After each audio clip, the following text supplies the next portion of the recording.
परंतु संघ जाहीर झाला आणि वातावरण एकदम मशालेच्या बाजूला झालं। पाटलांच्या माध्यमातून निर्णय घेतला। मला वाटतं आदित्यजी उद्धव साहेबांना मानावं लागेल। सत्य शेवटच्या टप्प्यामध्ये उद्धव साहेबांनी निर्णय घेतला। आता आपल्याला ऐकायचं ते विराट कोहलींना ऐकायचं, आदित्य ठाकरेंना ऐकायचं। त्यामुळे मी जास्त वेळ घेणार नाही, परंतु एक ऐतिहासिक निवडणूक या हातकणंगले मतदारसंघात होत्या आणि निश्चितपणे सत्यजित पाटलांसारखा एक चांगला प्रामाणिक उमेदवार आदरणीय उद्धव ठाकरे साहेबांनी दिला, त्याबद्दल त्यांच्या मनापासून धन्यवाद त्या ठिकाणी देतो। या लोकसभेच्या निवडणुकीमध्ये या हातकणंगले मतदारसंघाची निवडणूक होत असताना ही सीट आदरणीय उद्धव ठाकरे साहेबांच्या शिवसेनेला होती आणि आम्ही सातत्याने महाविकास आघाडी म्हणून काँग्रेस राष्ट्रवादी सातत्याने सांगत होतो की उद्धव साहेब जो निर्णय घेतील तो काँग्रेस राष्ट्रवादी आणि इंडिया आघाडीला मान्य असेल, ही भूमिका आम्ही सातत्याने त्या ठिकाणी घेतली।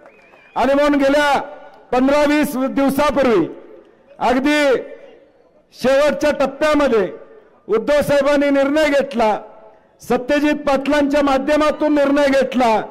मला वाटतं आदित्यजी उद्धव साहेबांना मानावं लागेल। सत्यजित पाटलांची उमेदवारी जाहीर केली आणि या हातकणंगले मतदारसंघाचं वातावरणच बदललं। म्हणजे मॅच व्हायच्या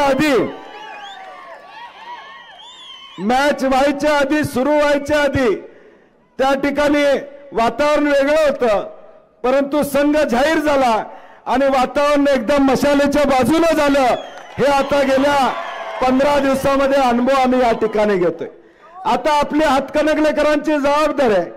शाहूवाडी पन्हाळा तालुक्यातून मी तुम्हाला खात्रीला एक सांगतो, 2.5 लाख मतदान झालं तर 2 लाख मतं सत्यजित पाटलांना मिळतील, हे जाहीरपणे तुम्हाला या ठिकाणी सांगतो। 1 लाखाचं लीड घेऊन तिथनं सत्यजित पाटील बाहेर पडतील। वाळव्यात अभिजित तुम्ही किती लीड देताय, पुढे शिराळ्यात किती लीड देताय, तिकडनं 2 ते 2.5 लाखाचं मी लीड घेऊन या 3 तालुक्यामध्ये सत्यजित पाटील येणार आहेत। आता आपली इचलकरंजी, हातकणंगले आणि शिरोळकरांची जबाबदारी असणार आहे की आता हे लीड वाढवायचं काम आपल्याला त्या ठिकाणी करावं लागणार आहे। आपल्याला उमेदवार उद्धव ठाकरे साहेबांनी चांगला दिलेला आहे, आता उमेदवार दिलेला आहे, आजपासून जबाबदारी आपली असणार आहे की मताधिक्य देण्याची जबाबदारी आपली या ठिकाणी असणार आहे। ज्या कर्तृत्वान मुख्यमंत्र्यांनी उद्धव ठाकरे साहेब मुख्यमंत्री असताना या राज्याला दिशा देण्याचं काम केलं, कोविड मध्ये सामान्य माणसाला आधार देण्याचं काम उद्धव ठाकरे साहेबांनी या ठिकाणी केलं। आज ज्या मंडळी आज त्यांच्यावर या ठिकाणी बोलतायत, तुम्ही काय होतं आणि काय झालं, आज उद्धव ठाकरे साहेब नसते, शिवसेना नसती तर तुम्हाला हे बोलता तरी आलं असतं का, याचा विचार तुम्ही या ठिकाणी करा। जी मंडळी आज या सगळ्यांच्यावर टीका करतात, तुम्हाला मोठं कुणी केलं, शिवसेनेमुळे तुम्ही मोठं झालात। या राज्याचं नेतृत्व करण्याची संधी कुणामुळे मिळाली, शिवसेनेमुळे त्या ठिकाणी तुम्हाला मिळाली। ज्यावेळी उद्धव ठाकरे साहेबांची तब्येत बरी नव्हती, आमच्या घरात एखाद्याची तब्येत बरी नसेल तर आम्ही एखादा निर्णय वेगळा झाला असेल तर आम्ही घरच्याला कळू देत नाही, कारण की तब्येत बरी नसती, त्या माणसाला त्रास होऊ नये अशी आपली भावना साधारणपणे असते। घरात आपली आई आजारी असेल आणि आपल्याला नोकरीत कुठं अडचण आली असेल, वरिष्ठ काय बोलले असतील तर आपण आईला बोलत नाही, वडिलांना ते सांगत नाही, आपण आपल्या बाजूला ठेवतो, कारण की व्यक्ती घरातली आजारी असते। ज्या माणसाला मोठं केलं बाळासाहेब ठाकरे साहेबांनी मोठं केलं, उद्धव ठाकरे साहेबांनी मोठं केलं। ज्यावेळी उद्धव ठाकरे साहेब दवाखान्यात होते, याच लोकांनी त्यांच्या पाठीत खंजीर खुपसण्याचं काम केलं। त्यांना उत्तर देण्याची जबाबदारी तुमची असणार आहे, या सगळ्यांना उत्तर देण्याची जबाबदारी तुमची असणार आहे। आज हा जो काही समाज चाललाय तो विश्वासावर चाललेला आहे, आज हा विश्वासाला तडा देण्याचं काम या मंडळींनी सातत्याने या ठिकाणी केलं। काय केलं नाही शिवसेनेनं, याच चौकात मला वाटते आता आदित्य ठाकरे साहेब सांगत होते, मागच्या वेळी मागच्या खासदारांसाठी भर पावसात आदित्य ठाकरेंनी इथं सभा घेतली होती ते विसरले, सभा घेतली होती ते विसरले। ज्या लोकांना तर आताच्या थोड्याप्रमाणे शिवसेनेनं जपलं, आज तीच माणसं वेगळ्या भाषेमध्ये बोलताना या ठिकाणी दिसतायत। पुढचे 10 दिवस आहेत, तुमच्या सगळ्यांना माझी विनंती आहे, कोल्हापूरकरांना विनंती आहे, कोल्हापूर आपला बालेकिल्ला आहे, तुमचा आमचा बालेकिल्ला आहे. बाहेर न येऊन इथं कुणाची दादागिरी चालणार नाही हे आपण स्पष्टपणे समजा. मग 2 दिवस राहू देत, 4 दिवस राहू देत, नाहीतर सगळं घेऊन जाऊ देत, परंतु आदित्यजी तुम्हाला आम्ही कोल्हापूरकर म्हणून शब्द देतो, जे आता या ठिकाणी बस्तान घेऊन आलेले आहेत त्यांना गुंडळून पाठवल्याशिवाय कोल्हापूरकर गप बसणार नाही. तुम्ही काळजी करू नका.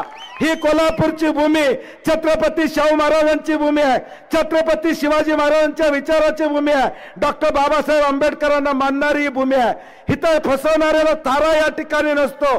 कोण बाहेरून येऊन आम्हाला आमचं मतदान कसं करावं हे सांगणारा एवढा दूध खुळा कोल्हापूरचा माणूस या ठिकाणी नाही. ही तालमी तयार झालेलं कोल्हापूर आहे.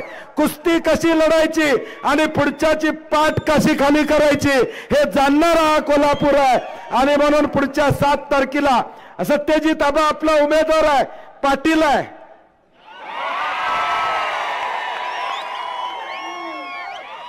आपला उमेदवार आहे, आपण ताकदीनं पाठीमागे राहा. दाखवून द्या, महाराष्ट्राला दाखवून द्या की एक सामान्य माणूस लोकसभेचा खासदार होऊ शकतो. शिवसेनेची ताकद काय, काँग्रेसची ताकद काय, राष्ट्रवादीची ताकद काय. ज्यांनी या ठिकाणी पवार साहेबांचा पक्ष फोडला, उद्धव ठाकरे साहेबांचा पक्ष फोडला, त्यांना जागा दाखवायची वेळ आता या ठिकाणी आलेली आहे. आणि ती जागा आपल्याला मतदानाद्वारेच या ठिकाणी दाखवायला लागेल हे मुद्दामून मी आपल्याला या ठिकाणी सांगतो. आज वडगावच्या ऐतिहासिक भूमीमध्ये ही सभा होत्या. सातत्याने या वडगावला मी मनापासून प्रेम केलेला या वडगावकरांना या ठिकाणी माहित आहे. आदरणीय विद्यार्थी असतील, विजयसिंग यादव साहेब असतील, या सगळ्या मंडळी वडगावला पुढे घेऊन जाण्याचा प्रयत्न केला. माझ्या काळामध्ये या वडगावला तब्बल 37 कोटी रुपयाचा निधी मी या ठिकाणी दिला होता.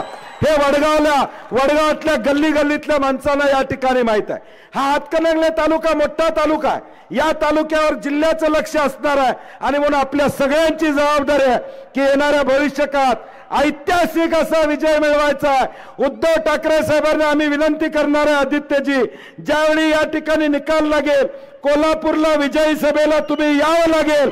हे दोन्ही खासदार कोल्हापूरचे छत्रपती शाहू महाराज आणि इकडनं सत्यजित पाटील हे मताधिक्यानं महाराष्ट्रात जास्तीच्या निवडून येतील हा विश्वास व्यक्त करतो आणि माझे 2 शब्द संपवतो. जय हिंद, जय महाराष्ट्र. धन्यवाद बंटी साहेब, धन्यवाद. यानंतर या कार्यक्रमासाठी